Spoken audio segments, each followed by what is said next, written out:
National security committee के इजलास में 2 पॉइंट्स को बड़ा स्ट्रांगली आइडेंटिफाई किया गया था कि एक तो मुआशी खुद मुख्तारी के बगैर पाकिस्तान की सॉवरेंटी के हवाले से बात करना, उसको इंश्योर करना बहुत मुश्किल काम है, और दूसरा दहशत गर्दी का ख़ात्मा वो बहुत ज़्यादा ज़रूरी है पाकिस्तान में देर पा अमन को कायम करने के लिए। दोनों इशूज़ के ऊपर अगर हम पाकिस्तान की आज की सूरत हाल देखें तो शदीद किस्म के खदशात नज़र आते हैं। पाकिस्तान की जो बरामदात हैं वो दिसंबर के महीने में $2.3 बिलियन हैं।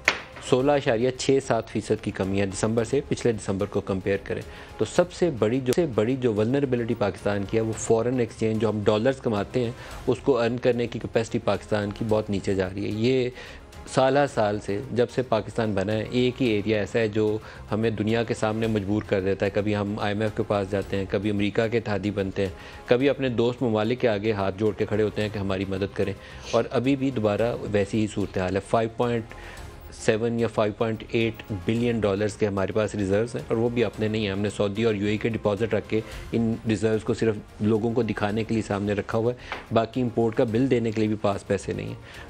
आस उम्मीद लगाए बैठे हैं कि आर्मी चीफ विज़िट करेंगे और सऊदी पैकेज जो कई महीनों से इल्तवा का शिकार है वो मटीरियलाइज़ हो जाएगा और हमारी कुछ सुख का सांस आएगा।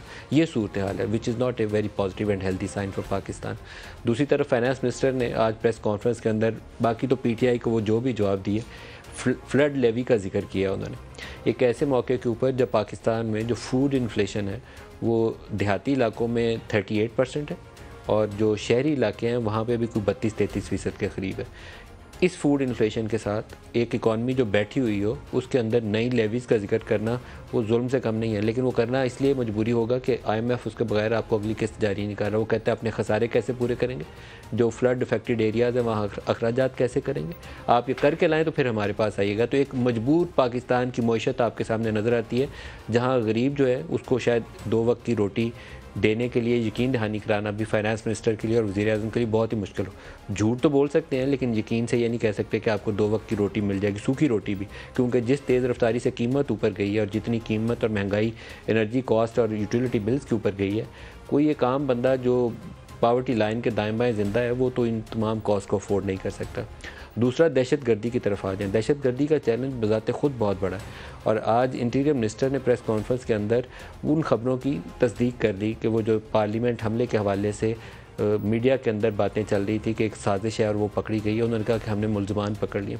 बहुत अच्छी बात है मुल्ज़मान पकड़ लिए, लेकिन अंदाज़ा करिए, स्केल करिए कि उसका स्केल का अंदाज़ा करिए कि टेररिज्म एक तो वो ट्राइबल एरियाज़ के अंदर कभी जिक्र किया जाता था, अब इस्लामाबाद में कैपिटल के अंदर पार्लियामान के ऊपर हमले की साजिश पकड़ी गई है। दिखाइएगा उनका स्टेटमेंट। पार्लियामेंट के ऊपर अटैक का भी एक जो है वो मामला पहले मीडिया में उठाया गया, फिर उसके बाद ये एक खौफ और राज फैलाने का एक तरीका होता है और दहशत गर्दी फैलाने में ये भी एक एस्पेक्ट है कि लोगों को दहशत ज़दा किया जाए, लोगों को परेशान किया जाए।